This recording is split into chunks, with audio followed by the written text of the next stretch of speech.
Magandang umaga po mga kapatid sa Panginoon. Alam ko miss na natin ang isa't isa. Pag-pray lang natin na sa susunod na linggo ay medyo lumuwag na. At kung loloobin ng Panginoon, sa darating na isang linggo ay kita tayo muli. Anyway, welcome sa ating Sunday School kung saan tayo ay nagkukwentuhan ng mga kwento sa Biblia. At itong mga kwentong ito, siyempre, may mga mapupulot tayong aral o katotohanan na lalo nating makikilala ang ating Panginoong Jesucristo. At yung pagkilalang yon ay laging mangangailangan ng tugon. At itong ating ginagawang ito ay training kung paano natin pwedeng gamitin ang booklet natin na 7 kwento para ibahagi sa kanila ang Ebanghelyo. Sa paraan na hindi sila, sabihin natin, maiilang. Dahil nga bilang mga Pinoy, mahilig tayo sa kwentuhan. Natatandaan nyo pa ba yung mga 4 na kwento na napagkwentuhan natin? So una, ang kwento ni Jesus at ni Sakeo. At dito nakita natin na kilala ng Panginoon si Sakeo. Binanggit ang kanyang pangalan, tinawag ang kanyang pangalan. Sa dami ng mga tao, kilala ng Panginoon si Sakeo. At sinabi niya si Sakeo na pumunta sa kanilang bahay at doon nagkaroon ng pagbabagong isip at puso si Sakeo. At nanampalataya siya sa ating Panginoong Jesucristo bilang tagapagligtas at Panginoon ng kanyang buhay. At nakita natin yung sudden, biglang pagbabago ng kanyang isip at puso at ng kanyang buhay, na nakita natin sa kanyang ginawa, pagbabalik ng pera niya sa mga mahihirap at ganoon din sa kanyang mga nalamangan dahil nga siya ay taga-singil ng buwis. Sa ikalawang kwento, nakita naman natin ang kwento ni Jesus at ni Nicodemo, kung saan si Nicodemo naman ang pumunta sa Panginoon sa kanyang unang pagkilala bilang isang rabbi o tagapagturo. At dito si Nicodemo ay isang taong sa pamantayan ng tao ay matuwid, maraming alam sa kautusan. Pero sa bandang huli, nakita natin na hindi niya alam ang pinakamahalagang katotohanan, yung paano nga ba ang tao ipapanganak muli o paano ang tao patay sa kasalanan ay magiging buhay sa Espiritu. At ito ay sa pamamagitan ng pananampalataya kay Jesucristo. At nakita natin yan, At sa ating pangatlong kwento, si Jesus at ang dalawang kriminal, sabi ko nga sa inyo, classic example ito, ng wala nang pwedeng magawa ang kriminal kundi ang manampalataya kay Kristo, at yun ay sapat na para pangakuan siya ng ating Panginoon Jesucristo na isasama sa kanyang paraiso. At nung huling linggo, pinag-aralan natin ang Panginoong Hesus at ang kanyang mga alagad na sila'y nakasakay sa bangka at naranasan nila ang malakas na alon at hangin. At habang ang bangka ay halos tataob na, ay naroon ng Panginoong Jesucristo na siya ay natutulog. So siya ay ginising ng kanyang mga alagad, at sa paggising at pagtayo ng ating Panginoong Jesucristo ay pinatigil niya ang alon at hangin. At ito'y sumunod sa kanya.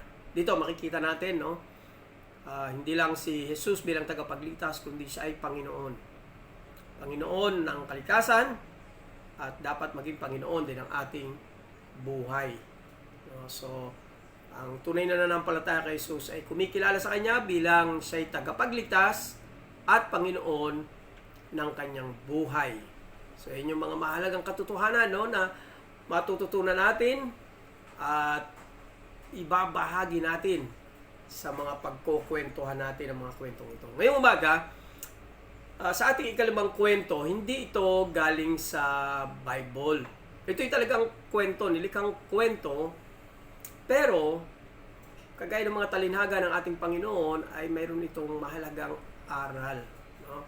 Na may kaugnayan din sa sabihin natin, buod ng mga kwentuhang ito. So, magsimula na tayo. Kung meron kayong dala nyo ang inyong mga booklets, ay buksan nyo sa ikalimang kwento sa page 16. Okay? Buksan nyo na po, nakita nyo na. So, anong pamagat ng ating kwento? Ang serkero. No? Serkero.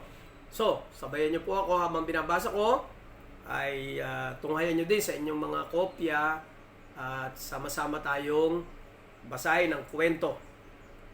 Ang serkero.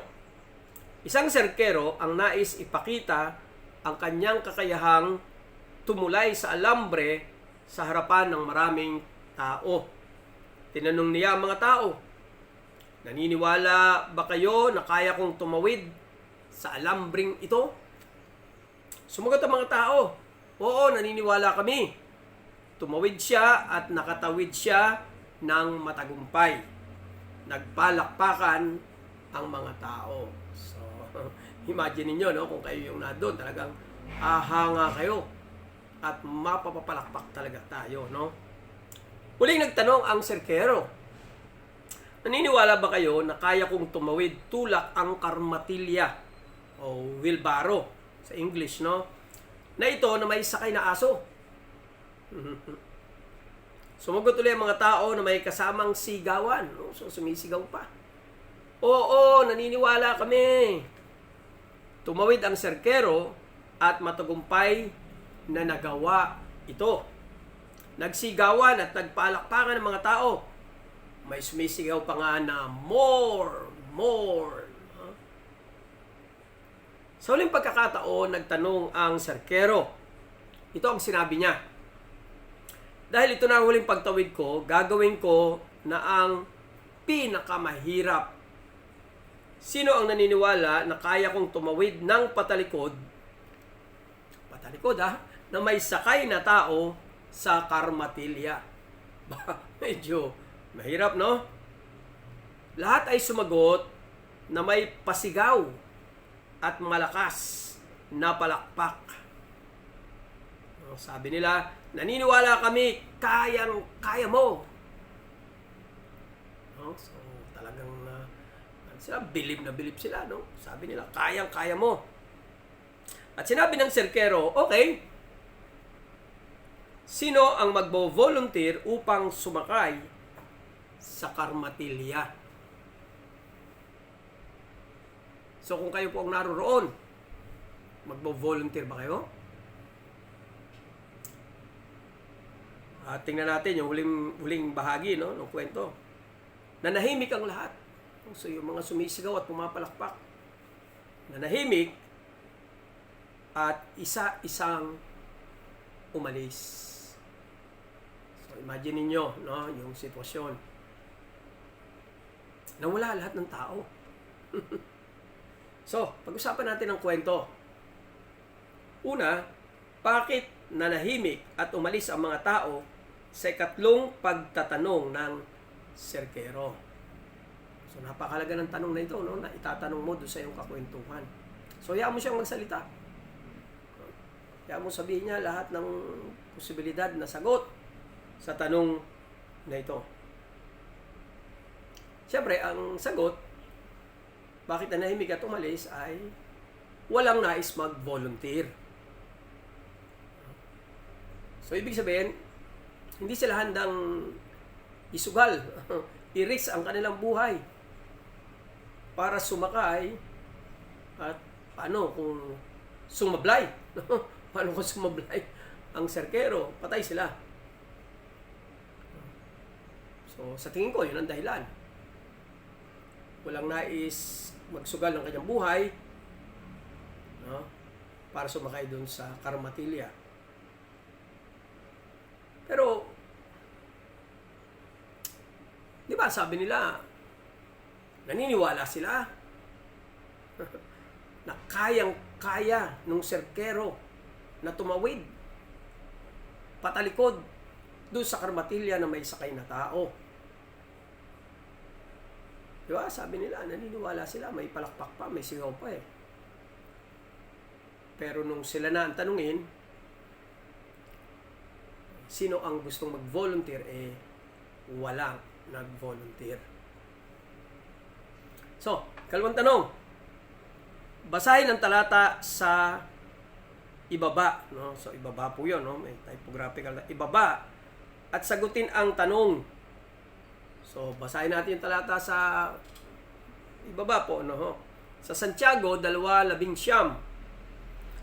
Sumasampalataya ka na ang Diyos ay iisa. Mabuti ang iyong ginagawa. Ang mga demonyo man ay sumasampalataya at nanginginig pa. Sa ibang salin nangangatal pa. So, ang tanong, sa palagay mo, ang demonyo ba ay naniniwala lamang? O ayon sa ginamit na salita ay tunay na nananampalataya? So ngayon, dito muna bibigyan din yung salitang naniniwala at nananampalataya. Kasi alam natin, ang sabi, ang sinumang manampalataya kay Jesus bilang Diyos at tagapagligtas ay maliligtas o magkakaroon ng buhay na walang hanggan. Bagamat yung salitang believe at saka yung salitang faith or trust in the Lord ay minsan ginagamit ng interchangeable, na baliktad. Pero dahil gusto nga nating ipaunawa kung ano ang tunay na pananampalataya na nagliligtas, gusto natin bigyan din yung pagkakaiba, no? So sa palagay natin, sa sinabi sa talata, ang demonyo ba ay naniniwala o nananampalataya? So, maliwanag, siya ay naniniwala. Naniniwala siya na may Diyos. Naniniwala siya sa Diyos dahil alam natin na ang mga anghel ang unang nilikha ng Diyos. At sila ang kasama ng Diyos. Kaya nga lamang 1/3 sa kanila ay sa panguna ni Lucifer na tinawag ng si Satanas ay nagrebelde sa Panginoon. So hindi sila nananampalataya sa Diyos. Dahil kung sila ay nananampalataya, hindi sila mag-rebelde. So sila ay naniniwala pero hindi nananampalataya. Ano ba pagkakaiba nun? No? Kung hihingan tayo ng paliwanag. So ang paniniwala sa isip lang. Naniniwala ka, mayroong Diyos. O halimbawa, sa harapan mo may upuan, naniniwala ka na may upuan. Pero paano mo maipapakita halimbawa ang pananampalataya mo doon sa upuan na kaya kanyang suportahan, pag umupo ka hindi ka matutumba. Diba? Paano mo papakita? Siyempre upo ka. Kasi kung may upuan, sabihin mo, kaya, upuan yan. Sige, umupo ka, ayaw mo. So, naniniwala ka lang na may upuan, pero hindi ka nananampalataya doon sa kakayahan ng upuan. So, naniniwala sila na may Diyos, pero hindi sila nananampalataya doon sa kakayahan, kapangyarihan, at mismo doon sa persona o kalooban ng Diyos. Hindi sila doon, wala silang sampalataya doon, naniniwala lang sila. So, ang personal na tanong na itatanong mo sa kanya ngayon, maikli lang naman itong kwento, pero napakahalaga na maintindihan niya ito. Tanungin mo siya, kaibigan, kumare, kumpare, classmate, best friend, Sa palagay mo, ikaw ba ay naniniwala o nananampalataya kay Jesus? Kasi dahil ito ay ikalimang kwento, marahil sa mga nakaraang kwento, siya ay nagpahayag ng kanyang pananampalataya sa ating Panginoong Jesus. O maaaring sinabi niya na tinanggap ko si Jesus o nananampalataya ko kay Jesus bilang Diyos at tagapagligtas. Ngayon dito ay Bubuksan mo kanyang isip, ito bang sinabi niyang pananampalataya ay tunay na pananampalataya o paniniwala lamang? So, tanungin mo siya at hintayin mo ang kanyang sagot bago mo marahil ipaliwanag ang pagkakaiba. Ikaw, sa tingin mo, anong pagkakaiba ng paniniwala at pananampalataya? So, batay sa kwento, no, nakita natin. So, naniniwala sila sa isip na kaya nung serkero ang tumawid. Pabalik. May sakay na tao. No? Pero nung hingi na ang kanilang commitment na nangangahulugan na yung buhay nila ang isusugal nila para ipakita yung kanilang paniniwala, para makita na ito'y tunay na pananampalataya, ay hindi nila ito nagawa. So, paniniwala sa isip lamang. Pero walang pagsunod o aksyon na nagpapakita ng paniniwala. So, ang pananampalataya ay paniniwala, nagsimula sa paniniwala sa isip. At siyempre, galing sa puso yung paniniwalang yon at makikita yon sa gawa. Kagaya na sinasabi ni Santiago, ang pananampalatayang walang gawa ay patay o hindi siya tunay. Kagaya ng demonyo, naniniwala pero hindi nananampalataya. Kasi walang pagsunod eh. Walang pagpapasakop. Walang pagsuko, walang pag-aalay ng buhay eh. So, meron siyang gusto sa kanyang sarili.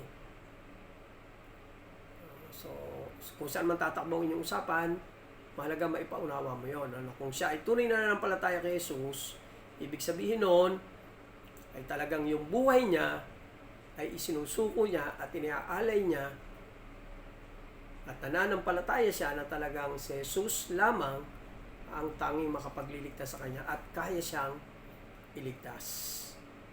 At kung si Jesus ang kanyang tagapagligtas, tanging tagapagligtas, so wala na siyang iba pang hahawakan o aasahan pagdating sa kanyang kaligtasan.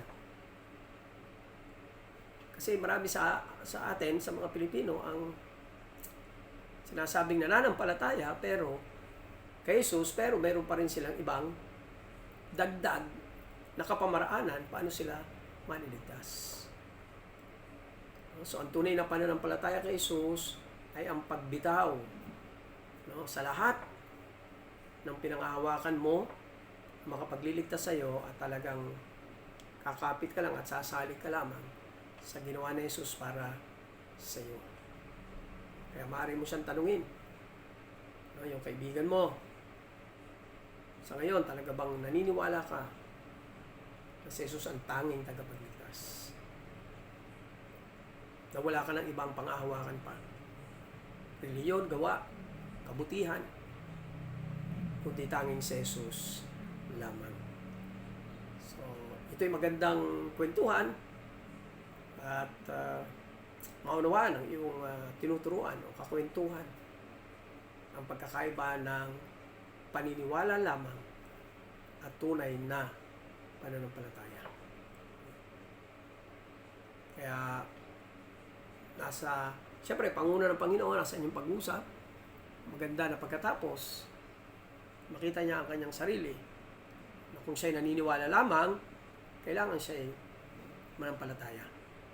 Buong buo ang buhay niya talaga. Ang kaligtasan niya ay pagkakatiwala niya sa Panginoon.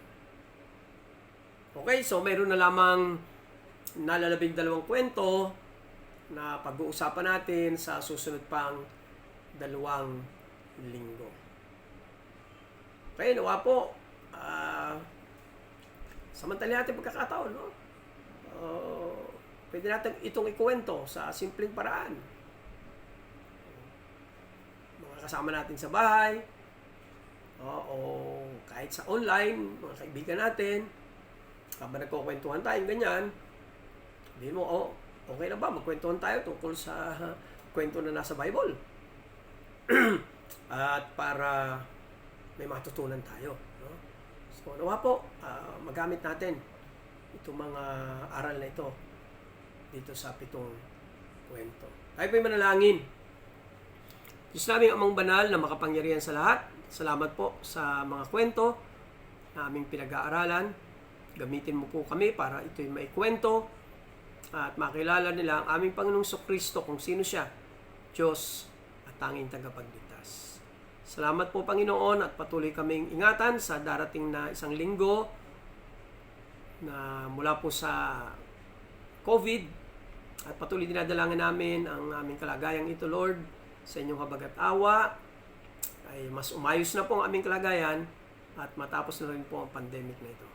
Ito po ang aming dalangin sa pangalan ni Jesus. Amen. Amen.